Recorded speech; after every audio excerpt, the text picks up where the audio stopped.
तूं क़ाल अल्लज़ीन चवनि था उहे शख़्स कफ़रू जंहिं इनकार कयो लिल्लज़ीन उन्हनि शख़्सनि खे आमनू जिन ईमान आंदो अयुल फ़रीक़ैन कहिड़ा टोला ख़ैरुन भला आहिनि मक़ामन बे एतबारूं जॻह जे व अहसनु नदिया ऐं वधीक सुहिणा मजलिस में। मके जे मुशरिकनि में हीअ ॻाल्हि वरी आम हुई जो उन्हनि में ॿ आदतूं हुयूं। पहिरीं आदत हीअ जो उहे चवंदा हुआ त असांजो घरु मकान सभ खां वधीक भलो हुजे, जॻह भली हुजे, पोइ उन जॻह में उन मक़ाम में उहे वॾा फ़ख़ुरु कंदा त असांजी जॻह वॾी आहे, इन जे करे जॻह भली आहे। ऐं मुस्लमाननि वटि इहा शइ न हुई, वरी मुस्लमाननि वटि झूपड़ी बि पंहिंजी जॻह ते उहा बि न हुई, ऐं काफ़िरनि वटि त वरी इहे वरी शइ हिकु माना जॻह तमामु भली हुजे, महलात भली हुजे। ॾिसो ही दुनिया आहे, अलाह वटि इंसाफ़ केॾो वॾो आहे, दुनिया वारनि वटि इंसाफ़ न आहे। हर हिकु माण्हू चाहींदो आहे त मुंहिंजी जॻह भली हुजे, इहा अलाह वटि अमीर हुजे तॾहिं बि क़बर में पुॼंदो त हिकु जॻह अथसि, ग़रीब में ग़रीब हुजे त उन वटि बि उहा हिकु जॻह। बंगलनि वारो एसियुनि वारो जेकॾहिं निकिरी अचे तॾहिं बि उन मिटीअ जे ढेर में, ओ झूपड़ी जंहिंखे न हुजे, ॿाहिरि सुम्हण वारो हुजे, ज़मीन हुनजो बिस्तरो हुजे, आसमान हुनजी सवड़ हुजे, जेकॾहिं निकिरे त उहो बि उन ढेर जे अंदरि। हीअ अलाह साईं रखी छॾियो। लेकिन काफ़िरनि में पहिरें नंबर ते ॻाल्हि इहा हुई त उन्हनि जो मक़ाम वॾो, जॻह वॾी। ॿिए नंबर ते उहा जॻह जे अंदरि कुर्सियूं हुन में, सोफ़ा सेट हुन में, क़ालीन हुन में, हर शइ हुन में, वॾे आयश अशरत हुन में। लेकिन ॿियो उन वटि इहो हूंदो हो व अहसनु नदिया, मजलिस उन्हनि जी भली हूंदी मजलिस में। तंहिंजे करे चवंदा आहिनि कुसई बिन किलाब, उन जी जॻह हूंदी, उनखे उन्हनि पाली माट हाउस बनायो त हीअ जॻह उन्हनि में वॾा वॾा सरदार अमीर तरीन रहंदा। वरी हेॾां मुस्लमाननि में जॾहिं ईंदा त ग़रीबनि मिसकिननि सां वेहण त बर्दाश्त ई न कंदा।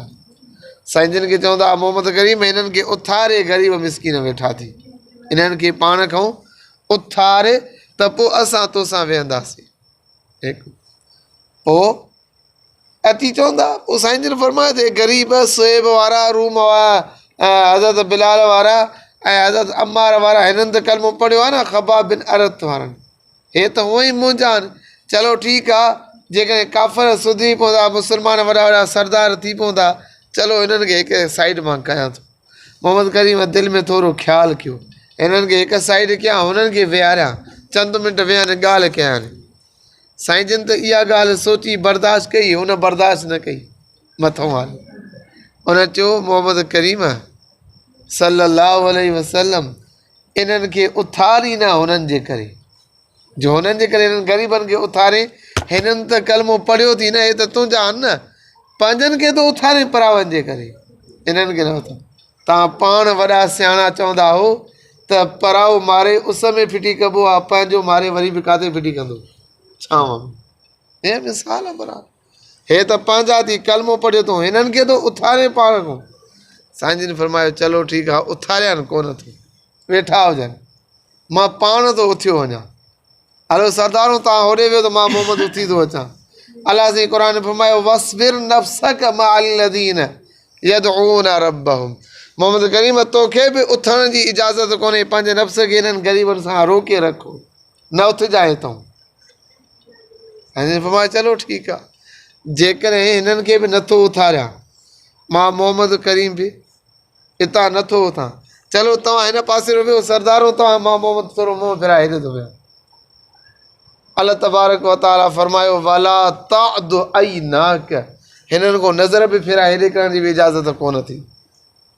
हीअ आहे ग़रीबनि जी इज़त मक़ाम ऐं मर्तबो अलाह वटि मिसकिननि जी। तव्हां पाण पढ़ियो आहे क़ुर मजीद में 30 सिपारे में हिकु सूरत अथव, सूरत अबस, उनजो शान नुज़ूल त कंहिं महिल इहा सूरत नाज़िल थी। रसूल साईं वेठा मजलिस में, पोइ हुन महिल सरदार बि वेठा, ॿियो कोई कान हो। हिकु नाबीनो साहबी आयो, नाबीनो अब्दुल्लाह इब्न उम्मे मख़्तूम उन साहबी जो नालो अची आयो। ऐं उहो बाद में वरी